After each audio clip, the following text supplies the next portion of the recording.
आज वो प्रैक्टिस कर लो। बाकी अब कॉपी निकालना पड़ेगा, वो कॉपी निकालो। देखो वो जो न्यूमेरिकल होते हैं वो दो लेवल्स में होते हैं, एक तो हायर लेवल होता है और एक शॉर्ट टाइप होता है। तो अगर हम बात करें न्यूमेरिकल में, तो आपके फिजिक्स में टोटल जितने का पेपर होगा उसका लगभग 70% कवर करेगा। मतलब माइंड में रखना कि हमारी फिजिक्स वो सब्जेक्ट है जिसमें 60% न्यूमेरिकल और डेरिवेशन आता है, 70 और 30% मतलब न्यूमेरिकल और डेरिवेशन एक जैसा होता है। न्यूमेरिकल और डेरिवेशन में फर्क नहीं है, डेरिवेशन भी एक न्यूमेरिकल है समझ लो, वेरिएबल्स। और थ्योरी कितने की होती है? तो आपके 70 नंबर के पेपर होंगे ना, 30 का तो प्रैक्टिकल हुआ होगा। तो 70 नंबर में 7 7 49 नंबर का आएगा न्यूमेरिकल एंड डेरिवेशन, और 7 3 21 नंबर का आएगा थ्योरी। मतलब अगर परिभाषा आता है तो 21 नंबर बन जाएगा, अगर न्यूमेरिकल आता है तो मतलब फिजिक्स एक ऐसा चीज। केमिस्ट्री में आओगे जस्ट उल्टा, 30% आपके आएंगे न्यूमेरिकल और 70% आएंगे थ्योरी एंड रिएक्शन। रिएक्शन भी इसी कंडीशन में, थ्योरी एंड रिएक्शन। जैसे यहाँ न्यूमेरिकल है, अब इस कंडीशन में अगर हम बात करें तो यहाँ पे 70 नंबर का केमिस्ट्री भी होगा। इस 70 नंबर में 49 नंबर आपका कवर कर लेगा क्या? थ्योरी, इसमें थ्योरी एंड रिएक्शन है। और 21 नंबर क्या कवर करेगा? न्यूमेरिकल का 5 ही चैप्टर उसमें पढ़े ही होंगे। आपका केमिकल काइनेटिक्स में बना होगा न्यूमेरिकल, सॉल्यूशन वाले में बना होगा, और सॉलिड स्टेट में न्यूमेरिकल बना होगा। उसके बाद में वैद्युत रसायन सेल वाले में न्यूमेरिकल बना होगा। 4-5 चैप्टर ही है जिसमें न्यूमेरिकल्स बनते हैं, बाद में न्यूमेरिकल नहीं बनते। जैसे कि कोलाइड, विलियन, क्रिस्ट रसायन, सब में परिभाषा चल रहा है, सब डिफिनीशन ही है ना। समांगी उत्प्रेरण, विस्मांगी उत्प्रेरण, एंजाइम उत्प्रेरण, द्रवश्रेणी कोलाइड, द्रव विरोधी कोलाइड, ऐसे सब हेडिंग्स आते रहते हैं। अभी तुम चले जाओ पॉलीमर देखो, अगर पॉलीमर कोर्स में होता तो उसमें न्यूमेरिकल है नहीं, रेड ही है। प्राकृतिक बहुलक, कृत्रिम बहुलक, दाब सुलट बहुलक, हेडिंग ही ज्यादा आपको मिलते हैं। तो आपको ये चीजें माइंड में रखना है कि अगर आपको फिजिक्स को बेहतर करना है भाई, तो न्यूमेरिकल और डेरिवेशन को आप इग्नोर नहीं कर सकते। हाँ, थ्योरी से आप 30% कवर कर ले जाओगे, 30 से 35% ही कवर होगा। और केमिस्ट्री में आप रिएक्शन को इग्नोर नहीं कर सकते, क्योंकि आप थ्योरी और रिएक्शन में बम्पर चीज है। यानी न्यूमेरिकल छूट भी जाए केमिस्ट्री में तो 30% जाएगा, लेकिन अगर रिएक्शन छूट गया तो हाथ से पुल हो जाता है। लेकिन हम लोग क्योंकि 30% के लिए बहुत थ्योरी पढ़ डाले हैं, थ्योरी पढ़ते रहे ना अभी तक, लेकिन अब हमें न्यूमेरिकल पे देखना है। हाँ, जिसको थ्योरी आता है उसको न्यूमेरिकल आ जाता है। क्यों? क्योंकि थ्योरी के बीच में आपको फार्मूले बताए गए हैं और उसी के बेस पे न्यूमेरिकल लगता है। लेकिन न्यूमेरिकल 2 लेवल का है, एक छोटा है। तो आज हम शॉर्ट न्यूमेरिकल की बात करेंगे, छोटे छोटे न्यूमेरिकल की बात करेंगे। और ये कोई एक पार्टिकुलर चैप्टर से नहीं बोलेंगे, पूरे किताब से कहीं से भी बोलेंगे, लेकिन छोटा न्यूमेरिकल होगा। और आपको उसको दिमाग से क्लिक करके कुछ याद करना होगा, हम याद दिलाएंगे आपको। तो क्वेश्चन पहला लिखते हैं, नंबर 1 फिजिक्स का स्टार्ट कर रहे हैं। यदि किसी दर्पण की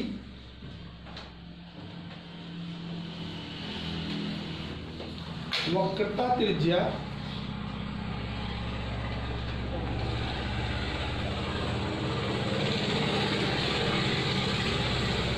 -40 सेंटीमीटर है, तो उसकी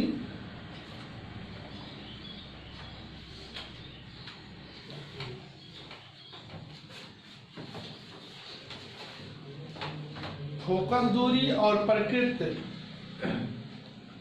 लिखिए, उसकी फोकस दूरी और प्रकृति लिखिए।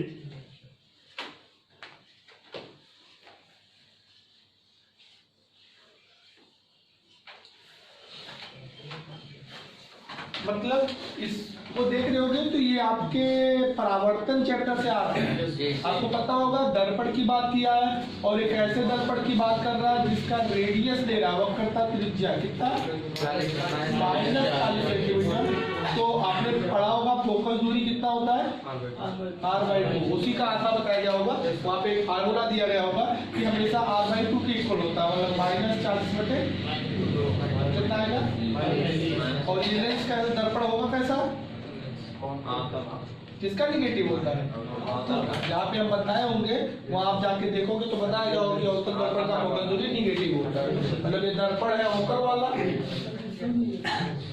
यहाँ पोल होता है, यहाँ पे फोकस होता है और यहाँ पे वक्रता केंद्र होता है। तो ये दूरी आधी होती है, इतना दूरी 40 है तो इतना BC बनेगा।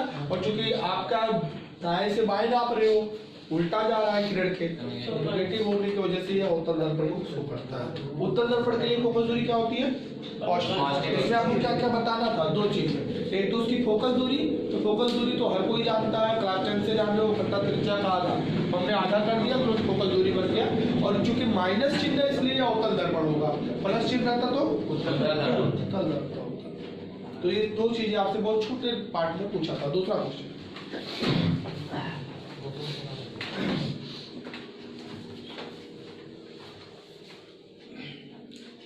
हीलियम के नाभिक पर कितना आवेश होता है?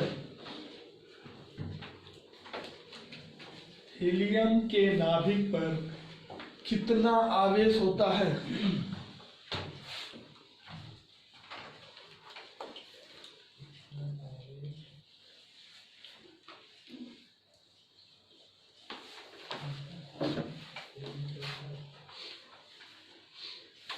आप दूसरा क्वेश्चन देख रहे होंगे, ये बोल रहा है हीलियम के नाभिक पर आवेश। आपको पता होगा हीलियम का सिंबल क्या होता है? He। परमाणु क्रमांक 2, परमाणु भार 4। अर्थात इसका नाभिक अगर लिया जाए तो इसमें 4 लोग हैं। कितने लोग हैं? 4 में 2 न्यूट्रॉन है और 2 प्रोटॉन है। क्योंकि न्यूट्रॉनों पे तो आवेश होता नहीं है, सिर्फ प्रोटॉनों पे होता है। अर्थात नाभिक पर कितना आवेश बन जाएगा? 2 आवेश। प्रोटॉन का आवेश कितना होता है? 2 गुणे प्रोटॉन का आवेश। भाई नाभिक में क्या क्या है? नाभिक में 2 प्रोटॉन और 2 प्रोटॉनों की संख्या 2 बनेगी और न्यूट्रॉनों की संख्या भी 4 - 2 करके 2 ही आएगा। तो नाभिक में प्रोटॉन भी 2 और न्यूट्रॉन भी 2। क्योंकि न्यूट्रॉन पे कोई आवेश नहीं होता है तो बचे सिर्फ प्रोटॉन और 2 प्रोटॉनों का आवेश। तो 2 गुणे, जानते हो जितना प्रोटॉन का आवेश होता है उतना ही इलेक्ट्रॉन का आवेश होता है। तो इलेक्ट्रॉन वाला तो ज्यादा होगा, तो जितना इलेक्ट्रॉन पे आवेश उतने प्रोटॉन पे आवेश। मतलब प्रोटॉन का आवेश लेना तो इलेक्ट्रॉन का आवेश के बराबर ले लेंगे और ये हो जाएगा 3 × 2 × 10⁻। मात्रक क्या दोगे जी? फिजिक्स में मात्रक का बहुत बड़ा खेल होगा। तीसरा क्वेश्चन,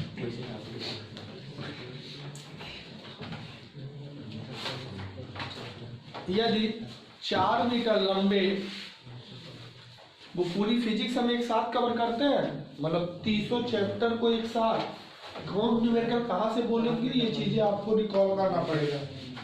हमने आपको बताया था कि फाउंडेशन और क्रैश में यही फर्क होता है। फाउंडेशन कोर्स 10 महीने पढ़ते हैं तो एक एक चैप्टर का बारी बारी पढ़ते हैं, और क्रैश कोर्स में पूरा हमारा समझ लो के चैप्टर है, पूरा बुका और पूरे को एक साथ पढ़ा जाता है। बीच बीच में जैसे हमने देखो दर्पण से बोला है तो ये आवेश वाले चैप्टर से, इलेक्ट्रिसिटी से बोला है। अगली बार देखो कहाँ से आ रहा है, लिखेंगे यदि 4 मीटर लंबे तार पर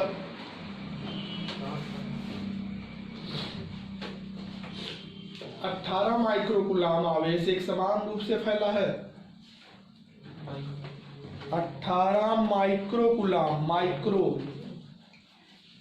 माइक्रोकूलाम आवेश एक समान रूप से फैला है।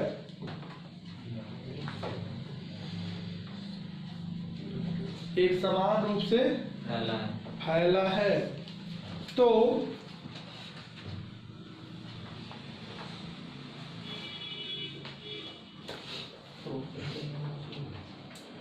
उसका रेखीय आवेश घनत्व ज्ञात कीजिए।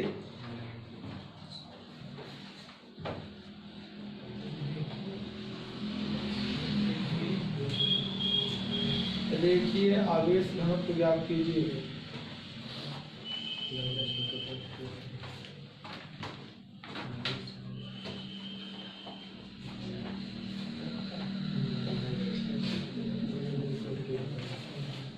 आपने पढ़ा होगा तो जी सर, लैम्डा पूछ रहा है रेखीय आवेश घनत्व।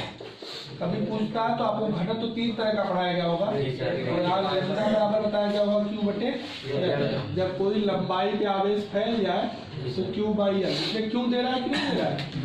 18 माइक्रो कूलम दे रहा है। आपको पता होगा माइक्रो हटाना पड़ेगा, 10⁻⁶ कूलम बना लेंगे। और लंबाई कितना दे रहा है? 4 मीटर में दे रहा है तो नहीं बदलना पड़ेगा, अर्थात आ जाएगा 18 × 10⁻⁶ बटे 4 से भाग दे दोगे 4.5 बन जाएगा। 10⁻⁻ मात्रा क्या लिखोगे? कूलम पर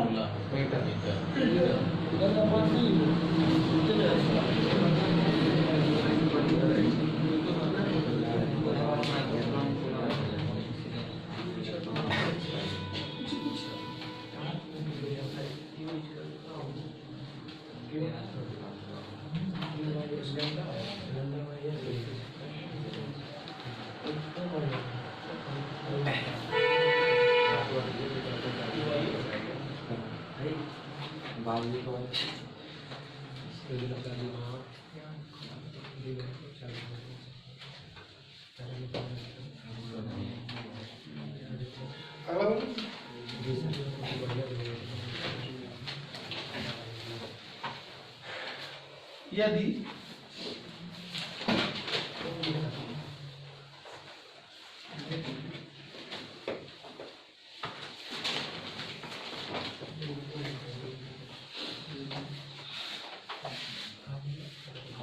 किसी फोटॉन की आवृत्ति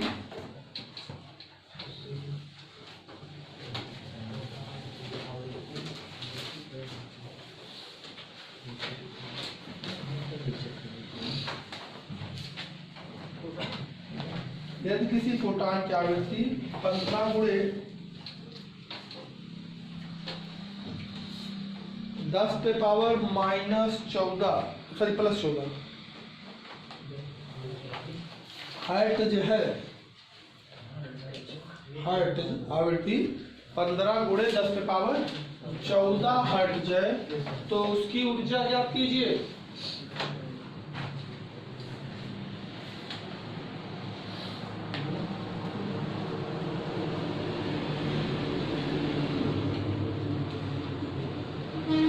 जानते हो सब कोई पार्ट फोटॉन की ऊर्जा कहाँ से निकलती है?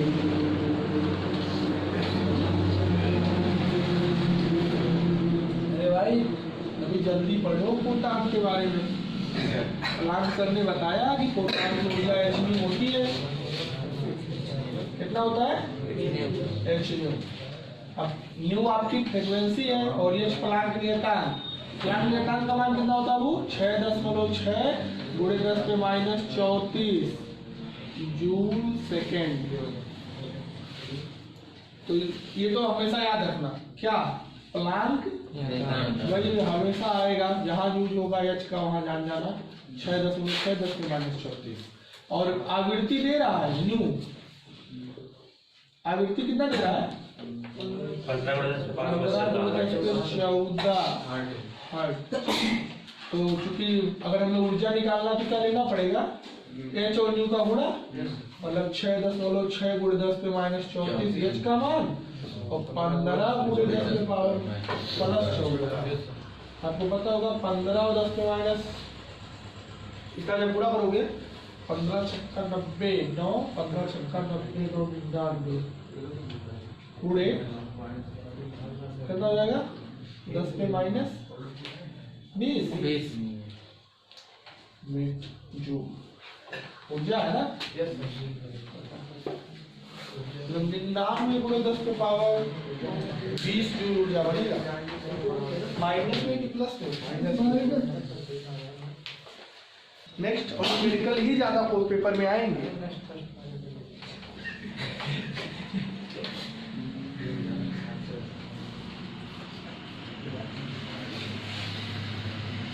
यदि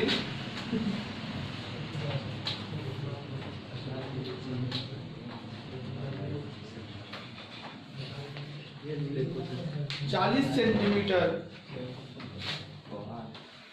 त्रिज्या वाले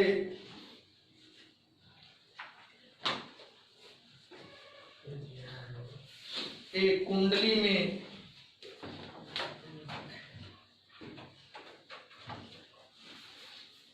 100 फेरे हैं,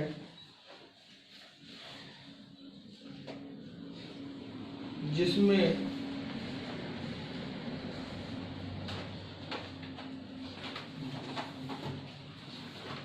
5 मिली एम्पियर की धारा प्रवाहित हो रही है, 5 मिली एम्पियर की धारा प्रवाहित हो रही है।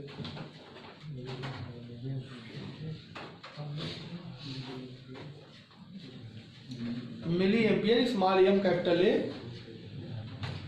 तो उसके केंद्र पर उत्पन्न चुंबकीय क्षेत्र की तीव्रता याद कीजिए।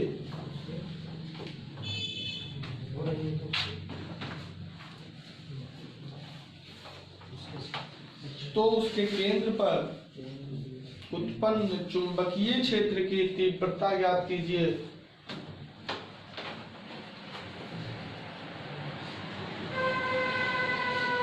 Find the intensity of magnetic field at the center of a coil which have the 100 turns with 0.5 milliampere। क्या बोल रहा हूँ? एक कोई कॉइल है क्या? कॉइल माने का होगा कुंडली। कुंडली माने जो तार लपेटा है, पंखा पर मिली। यह कैपिटल एन फेरों की संख्या बताता है, 100 फेरे बता रहा है। इसमें आई जो धारा बह रही है वो मिली एम्पियर बता रहा है। कितना? 5 मिली उली हटाना पड़ता है। बचपन से अगर कबो क्लास 10 में न्यूमेरिकल लगा होगा सर जी बताया एमकेएस पद्धति में रखना होता है। हम भी कई बार फाउंडेशन वालों को बताते हैं कि न्यूमेरिकल उसी से ही जाता है जो कन्वर्जन जानता, बदलना। 100 फेरे थे, धारा का मात्रक एम्पियर होता है, जबकि लिखा है मिली एम्पियर, तो मिली तो हटाना पड़ेगा। मिली का मतलब 10 पे माइनस, उसको लगा के हटा दिए, एम्पियर में आ गया। और क्या बोला है? त्रिज्या, इसकी त्रिज्या 40 सेंटीमीटर बता रहा है। नहीं, ठीक ठाक डाटा है, क्योंकि त्रिज्या का मात्रक फिजिक्स वाले मीटर जानते हैं हम केस में सेंटी है, सेंटीमीटर है, तो सेंटी हटाएंगे तो 10 माइनस 2 लगाते हैं, सेंटी हट जाता है, मीटर बन जाता है। गर्मी में जो गांव पे आते थे उनको लग रहा है कुछ याद होगा कैसे हम बदलते थे। तो फेरों की संख्या तो नहीं बदलना पड़ेगा, धारा बदलना पड़ेगा और त्रिज्या भी बदलना पड़ेगा, क्योंकि वो एक केस में नहीं है। अब बात आती है कि तुम डाटा निकाल के बदल लगे, पहला काम डाटा निकाल के बदल लेना, जिसको कन्वर्जन कहते हैं, पहला काम। दूसरा काम फार्मूला, अगर फार्मूला नहीं आता तो स्टार। फार्मूला क्या होता है? मैग्नेटिक फील्ड निकालने का कई तरीका बताया गया, जिसमें सबसे आसान तरीका बायोसेवर्ट का नियम है। बायोसेवर्ट के थ्रू फिर एक लंबे तार, एक छोटे तार, एक गोले के केंद्र पे, गोले के अक्ष पे, कई फार्मूले आपको बार बार दिए गए। वो आपकी प्रैक्टिस बताएगी कि याद है कि नहीं। हमको याद है इसलिए नोट कर लो। Mu not I upon 2r गोले के केंद्र पे होने वाला तीव्रता था। अगर फेरों की संख्या आ जाए तो इसमें n से गुणा मार देते थे, डाटा रख देते भैया। n का मान 100, म्यू का मान हर किसी को पता है 4 पाई 10 पे पावर 7। ये होता ना, म्यू नॉट अपान 4 पाई जब रहता है तो 10 पे 7 होता है। जब 4 पाई उधर ले जाते हैं तो इतना हो जाता है। आई धारा का मान दे रहा है 5 × 10 पे माइनस 3/2। आर का मान दे रहा है 40 × 10 पे माइनस, यहाँ से 1 0 से 0, 2 पंचे 10, 5 25। पाई नोट कर लिया और 4 से 4 कट गया।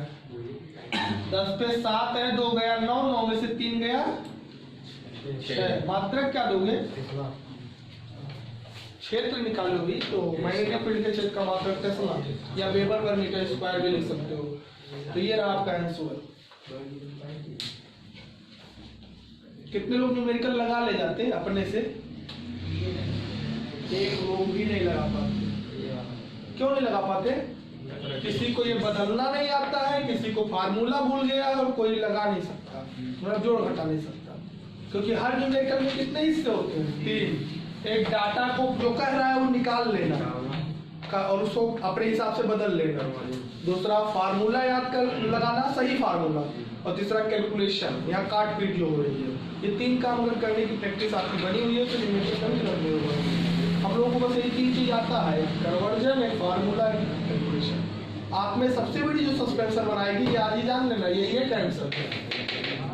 अगर प्रैक्टिस रोज की है तो ये कब्बो नहीं याद आई क्या का नहीं याद, अब लिख दिया तो याद आ रहा होगा कि कहीं ऐसा बताया गया था। बताया गया था, उसको हमने बताया था प्रैक्टिस लेना, बार बार लिखना कि इसमें ऐसे निकलता है, इसमें ऐसे निकलता है, तो आज याद आएगा। हमारी बात याद आ रही है? जो हम बकते थे प्रैक्टिस करना, प्रैक्टिस माने डेली लिखना पड़ता है, वो रफ में बैठ के लिखना पड़ता है कि इसमें ऐसे, इसमें ऐसे, म्यू नॉट का मान ऐसे, 4 पाई का मान ऐसे। तो बार बार लिखने से वो प्रैक्टिस हो जाती है, तो हमें याद आ जाता है। जैसे हम प्रैक्टिस किए, हमको याद आ रहा है कि ये फार्मूला था। तो आपको अभी भी टाइम है, अभी तो 3 महीना बाद पेपर है। अगर प्रैक्टिस नहीं किए होगे और नोट्स नहीं बनाए होगे तब किस्मत है खराब। सर पहला नंबर तो है कि यदि किसी तरह पट्टी में 40 सेंटीमीटर है तो इसको भी तो मीटर में बदलना पड़ेगा। नहीं, क्योंकि हमने उत्तर तो सेंटीमीटर में दे दिया था ना, और जब मीटर में बदल लेंगे तो मीटर में हम लेंगे उत्तर। हमने वहाँ उत्तर सेंटीमीटर में दे दिया है। जब कोई चीज़ें एक डाटा पे डिपेंड करती है, जैसे फोकल दूरी खाली त्रिज्या पे डिपेंड कर रही है, त्रिज्या के अलावा कोई चीज़ें नहीं आएगी, तो हम वहाँ पे नहीं बदलेंगे। त्रिज्या नहीं बदलेंगे तो हमारा जो डाटा, हमने डाटा सेंटीमीटर में बताया होगा। लेकिन जो कई चीज़ों में आ रही है, जिसमें कई चीज़ें हैं, म्यू नॉट है, आई है, एन है, तब सबको बदल के ही रखना पड़ेगा, क्योंकि उसमें आधा सीजीएस आधा एमकेएस थोड़ा ना रख सकते हैं। अगर ऐसे बदलना चाहे तो कोई गलत हो जाए। ले सकते, सही है। नेक्स्ट अगला क्वेश्चन, दिए गए परिपथ में, दिए गए परिपथ में धारा ज्ञात कीजिए, धारा का मान। दिए गए परिपथ में धारा का मान ज्ञात कीजिए।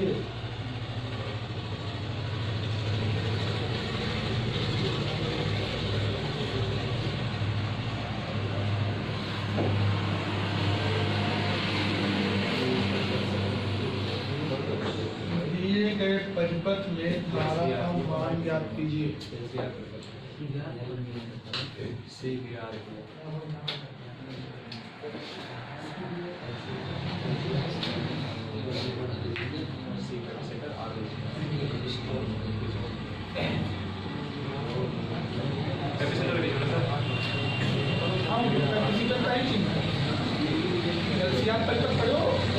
वही है।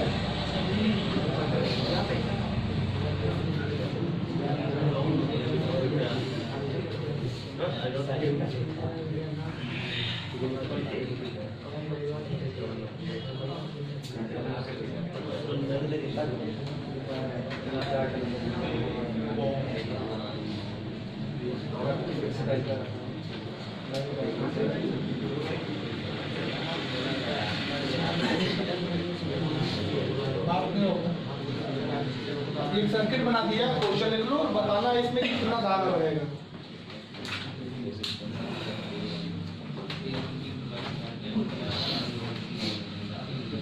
लगा ली थी जी।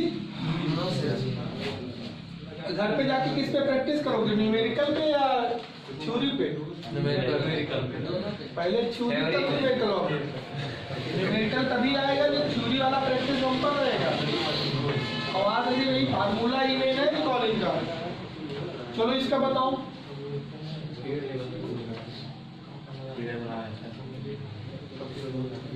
ये चार्ट एक बनाया थे खूब बड़ा सा जी सर जी, उसमें कहीं ना कहीं बताया गया था कि कैसे नेट वोल्टेज निकालते हैं, कैसे नेट करंट निकालते हैं, कैसे। यहाँ रजिस्टेंस नहीं कहते, क्या कहते हैं जी?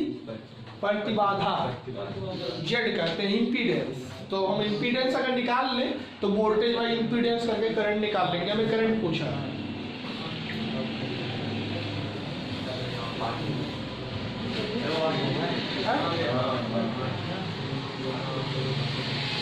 जो एक्सेल बराबर 8 है, 8 होगा।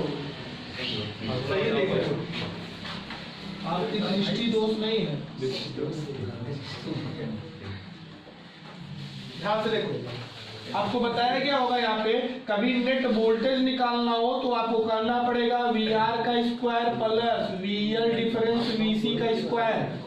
ऐसा फार्मूला मिला था जी सर। लेकिन नेट वोल्टेज हमें निकालना नहीं है, दिया ऑलरेडी दे दिया है। कितना? 65 वोल्ट। तो V बराबर V not sine omega T, V बराबर V not sine omega T. तो V नॉट के लिए कितना दे रहा है? ये 65 वोल्ट दे रहा है। तो तुम्हें कौन जरूरी है निकालने के लिए? नेट, नेट ऑलरेडी दे रहा है। यहीं पे इंपीडेंस बताएगा, वह तो तुल्य विभवांतर था, पोटेंशियल डिफरेंस। लेकिन हमें एक तुल्य प्रतिबाधा बताया जाएगा। जिसको इम्पीडेंस कहते हैं जेड, और जेड बराबर होता है इस आर का स्क्वायर प्लस एक्सियल डिफरेंस एक्सी का स्क्वायर। कौन सी सर्किट है जी ये? दूसरे सर्किट का फार्मूला में जो भी एलसीआर सर्किट हो तो इसका फार्मूला आगे चाहिए। कितना आ जाएगा जी? आर का स्क्वायर माने और एक्सियल डिफरेंस एक्सी, एक्सियल हो 20, डिफरेंस माने अंतर, एक्सी माने 12, 8 का स्क्वायर, तो 5 के स्क्वायर 25 और 20 8 का डिफरेंस कितना होगा? 12 बढ़िया डाटा है। क्या मात्रक दोगे? हम बताए थे कि यह नाम प्रतिबाधा रखा गया, ये प्रतिरोधी है, और जानते हो ये वोल्टेज और प्रतिरोध पता हो तो करंट हर कोई जानता है V बटे से। ये ओम बताए हैं I बराबर V बटे R, मतलब वोल्टेज और रेजिस्टेंस कितना वोल्ट लगा है, कितना प्रतिरोध आया है, कितने एम्पीयर का धारा बहेगा। अगर इस सर्किट में 5 एम्पीयर की धारा बह रही है,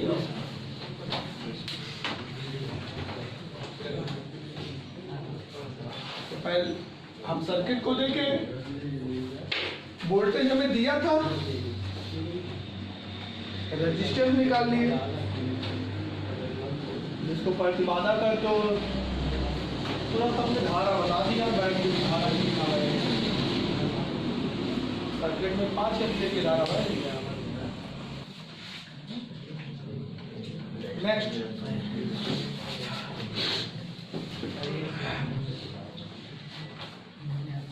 6 मीटर लंबे तार को 6 मीटर लंबे तार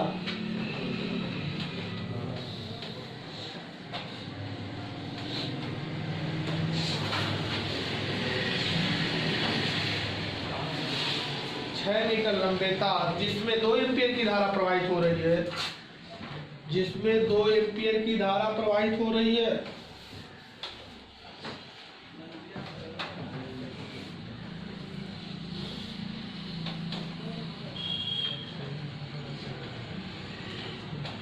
कामा को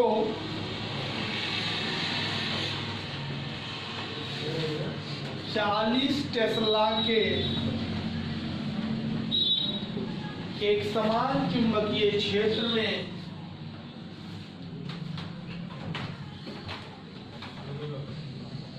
क्षेत्र के लंबवत रखा है,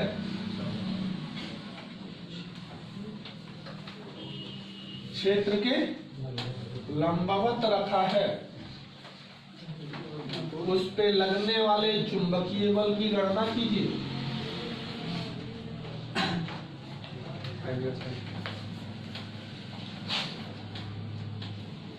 आपसे ये कह रहा है कि आपके पास एक मैग्नेटिक फील्ड है, मैग्नेटिक फील्ड को किससे दिखाते हैं जी? ई से दिखाते हैं। कितना दे रहा है डी का वैल्यू? कितना?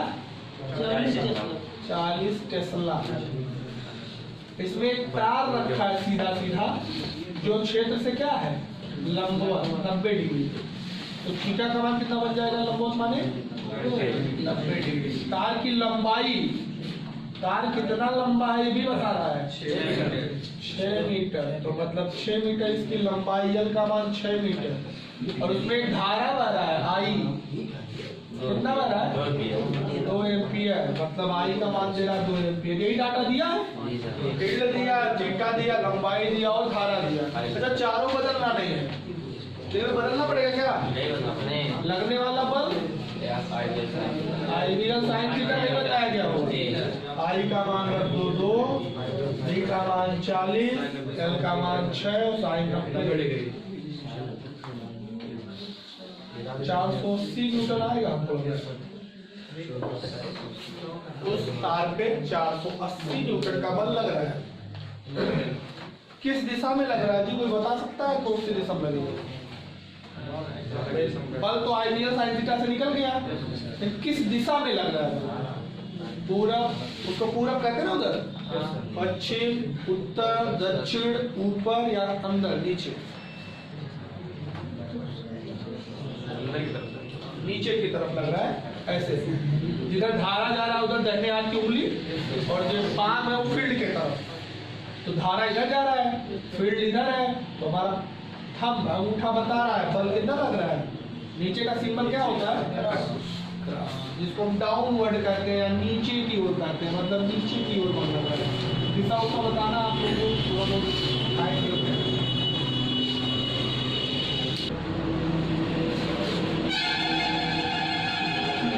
एक क्वेश्चन और करके दिखाओ।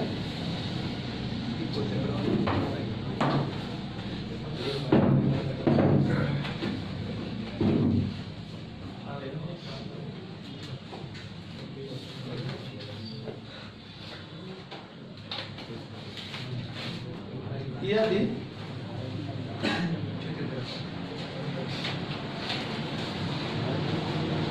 किसी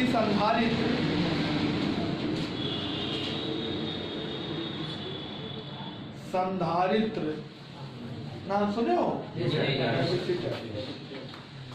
के प्लेटों का क्षेत्रफल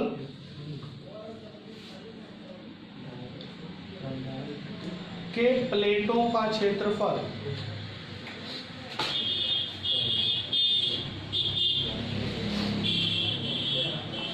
60 सेंटीमीटर स्क्वायर और प्लेटों के बीच की दूरी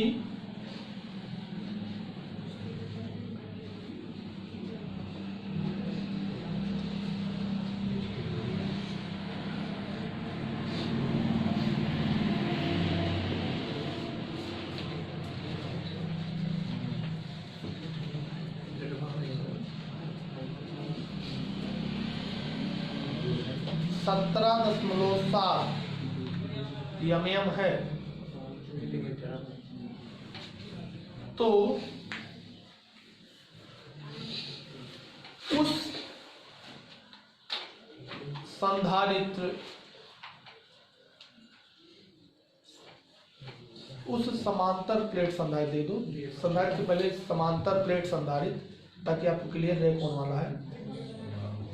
उस समांतर प्लेट संधारित्र के प्लेटों के बीच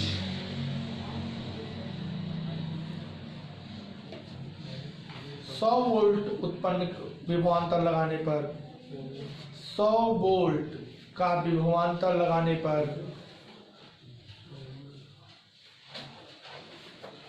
उसमें कितनी ऊर्जा संचित होगी?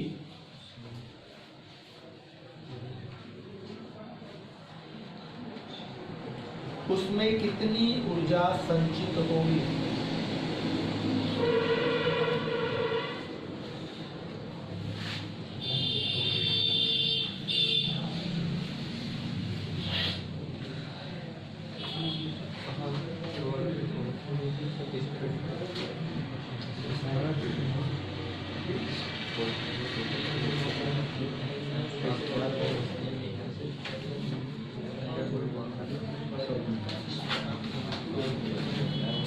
बड़ा क्वेश्चन है।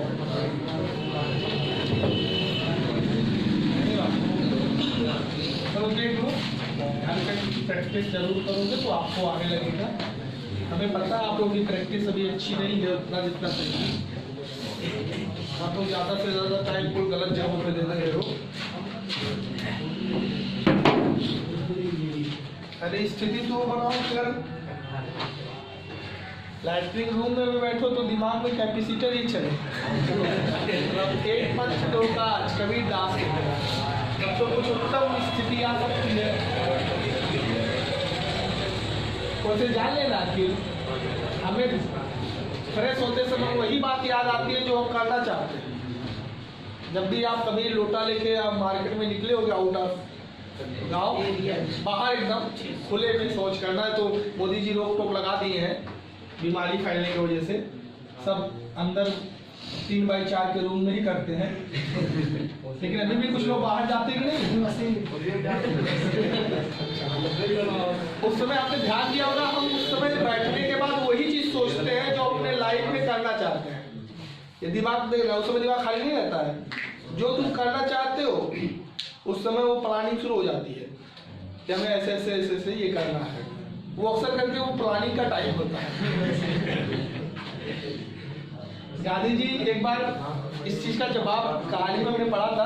एक अंग्रेज आया था, तो अंग्रेज घूमने निकला गांधी जी के साथ, बोला कि चलिए थोड़ा इंडिया घुमाइए, हम लोग तो छोड़ के चले गए, कितना इंडिया में परिवर्तन आया।